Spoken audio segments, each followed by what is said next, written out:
Let me underline the fact that the steps that we will take jointly with Nigeria into the future have different aspects, including trade, the economy, military, political, in addition. Get some analysis on President Erdogan's visit to Africa by bringing in Ovigwe Eguegu. He's the co-founder of Afripolitika, which focuses on the economics and politics of the continent. He's joining us from Dakar in Senegal. Eguegu, good to have you with us on the show. So just lay out for us just how important you think it is that President Erdogan is currently in Africa on this tour.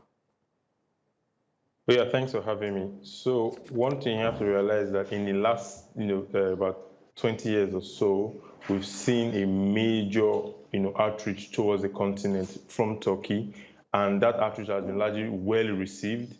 Depending on the trade figure, looking at the trade figures, looking at the people-to-people exchange flows, looking at the investment, also FDI coming in from China and also from Turkey, and also the the people-to-people relations. So many flights between Turkey and African airports. So when you look at Africa currently and the economic recovery that African countries and economies are trying to gather after the COVID-19, having a major visit such as this is part of an opportunity to get those trade deals and get those investments into their economies and a variety of sectors which we have seen Turkish players play a major role in, and that will be very crucial, particularly for Nigeria as we're looking at a country that's looking for more investment in its oil and gas sector and also in terms of security cooperation as well.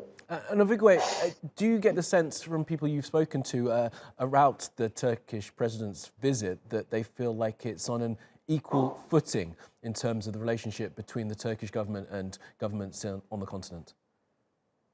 Absolutely, because one of the major issues African countries do have with major partners, and I'm talking of partners where there's power imbalances, is that it tends to come off as condescending when you have these conversations, or even in the wordings of the foreign partners when they come in. But with Turkey, I think there's a bit of relaxation because, first of all, there's no history of that colonialism, and also in terms of the way Turkey has approached the continent, it has done so in a very respectful manner, and it's going through the AU, going through bilaterally, and also coordinating regionally. And when you do that in African continent, you are taken very seriously because we don't want partners that come in to divide, but also want partners that come in and able to unite the countries and work through our continental mechanisms.